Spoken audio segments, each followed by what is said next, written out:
가수 선미가 발랄하고 경쾌한 선미팝으로 돌아왔다. 6일 오후 선미의 세 번째 미니 앨범 1/6 6분의 1 발매 기념 온라인 기자 간담회가 열렸다. 1/6은 지난 2018년 워닝 이후 약 3년 만에 발표하는 신보로 중력이 6분의 1인 달에서는 근심의 무게도 6분의 1일까? 라는 의문에서 시작됐다. 1/6에는 타이틀곡인 You Can't Sit With US를 비롯해 써니, 1/6, 콜, 나르시시즘, 보더라인 등 총 6곡이 수록됐다. 선미는 디지털 싱글 꼬리 이후 6개월 만에 세 번째 미니 앨범 1/6로 만나 뵙게 됐다. 짧다면 짧고 길다면 긴 시간인데 그래도 전 항상 반갑다. 쇼케이스를 하고 기자분들을 뵙고 질문을 주고받는 이런 시간이라며 컴백은 항상 설레고 부담스러운 이벤트다. 항상 저를 기다려주셔서 너무너무 감사하다라고 컴백 소감을 전했다. 타이틀곡 You Can't Sit With Us는 경쾌한 멜로디로 뜨거운 여름과 잘 어울리는 선미팝의 매력을 고스란히 담아냈다. 선미는 기존에 발표했던 곡에 비해서 굉장히 빠른 곡이다. 이 노래는 BPM이 140이다. 소화하기가 사실 처음에 힘들었다. 익숙하지 않은 빠르기의 BPM이다 보니까. 그래서 더 연습, 고민을 많이 했던 곡이다라고 설명했다. 이번 앨범에서 전하고자 했던 메시지와 보여주고 싶었던 콘셉트 혹은 키포인트는 무엇일까? 선미는 요즘 무기력하고 지친 사람들이 이 앨범을 들으시고 조금이나마 가볍고 위로가 됐으면 한다. 이게 전달하고 싶은 메시지라며 전체적인 비주얼 콘셉트는 2000년대 초반 Y2K 분위기다. 기존 저의 음악들의 콘셉트보다는 한층 더 밝고 무겁지 않게 풀어내봤다라고 밝혔다. 뮤직비디오 티저를 통해 좀비들과의 총격전 등 기존과는 다른 모습을 보여줬던 선미. 그는 그동안 보여줬던 것보다 조금 더 발랄하고 경쾌하지만 선미다운 게 뭘까 고민을 했던 것 같다라며 좀비들과 난투극을 벌이는 선미가 재밌을 것 같다. 킹덤에서 열연해주신 무술팀과 함께 이 씬을 정말 멋지게 만들어봤다라고 말했다. 이어 선미는 선미답다라는 이야기를 가장 많이 듣고 싶다. 쉽게 흉내낼 수 없는 아티스트가 되고 싶은 마음이 크다. 사이렌 쇼케이스 때 기자분들이 선미팝이라는 워딩을 써주셨다.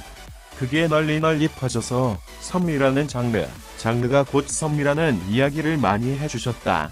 선미다운 건 이런 거야 라고 더 많은 사람들에게 널리 알리고 싶다라고 이번 활동 목표를 전했다. 선미는 앨범 전곡의 작사, 총 4곡의 작곡자로 참여하여 자신만의 색깔을 담아냈다. 이 중 선미를 가장 잘 표현하는 구절은 무엇일까?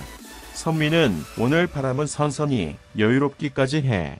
또 다른 내 바람은 지나치리만큼 서두르려 해라는 구절이 지금 이곳에 있는 선미를 잘 표현해주는 것 같다라고 답했다. 많은 솔로 아티스트의 롤모델인 선미는 매번 모든 곡의 의미를 둘 수는 없지만 본인만의 이야기를 만들어보면 좋겠다. 음악 안에서 표현하는 비주얼 콘셉트는 한계가 있지만 어떤 이야기를 하느냐는 한계가 없는 것 같다라며 자기 자신이 무엇을 할 때 가장 자신감이 생기는지 스스로를 돌아보라고 말해주고 싶다라고 조언을 건넸다. 데뷔 15년 차, 솔로 9년 차, 명실상부한 솔로 퀸. 하지만 선미는 여전히 저를 기다려주시고 기대해주시는 분들이 많은 것 같아서 정말 감사한 마음이 크다. 그래서 인지 부담은 늘 언제나 매번 항상 가지고 있다라며 부담감을 토로했다. 그러면서도 그치만 저는 어느 정도의 부담감은 늘 가지고 있어야 한다고 생각한다. 부담을 가지고 있다는 건 책임감도 가지고 있다는 거라고 생각한다라고 솔직하게 속내를 고백했다. 최근 선미는 오디션 프로그램의 멘토 혹은 심사위원으로 활약하고 있다. 오늘 6일 첫 방송되는 케이블 채널 엠넷 걸스 플래닛 999에서는 K-팝 마스터를 맡았다. 선미는 저 또한 너무 부족하고 완벽하지 않은 사람이고 아티스트다. 나이와 경험을 떠나서 저 자신을 돌아보는 순간들이 더 많아진 것 같다라며 누군가의 퍼포먼스를 보면서 제가 말을 하는 과정에서 그런 게 많이 느껴지는 것 같다라고 말했다. 앞서 달리는 사이에서는 30대가 기대된다고 했고 꼬리 때는 30대의 첫걸음을 떼게 돼 좋다고 했던 선미. 올해의 반이 지나간 가운데 직접 경험한 서른은 어떨까?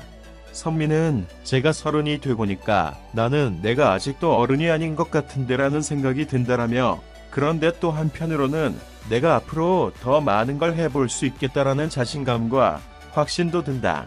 요즘에는 나이가 진짜 숫자에 불과한 것 같다라고 설명했다. 이어 사람들이 새롭다, 궁금하다라고 느끼면 계속 찾아주는 것 같다. 그래서 사실 나이 체감을 하지 못하고 있다. 제가 철이 없는 거냐라며 쑥스러운 듯 미소 지었다. 올해 한국 나이로 30살이 된 선미는 직접 경험한 서른이 어떠냐는 질문에 체감이 안 나서 오히려 당황스럽다면서 어릴 때는 30살이라는 나이가 정말 어른 같았다. 그런데 진짜 30살이 돼 보니까 나는 아직도 어른이 아닌 것 같은데라는 생각이 들더라라고 말했다. 이어 한편으로는 앞으로 더 많은 것을 해볼 수 있다는 확신이 든다. 요즘에는 나이가 숫자에 불과한 것 같다. 나이가 어리든 많든 사람들이 새롭다, 궁금하다라고 느끼면 찾아주기 때문에 나이를 체감하지 못하고 있다라고 덧붙였다.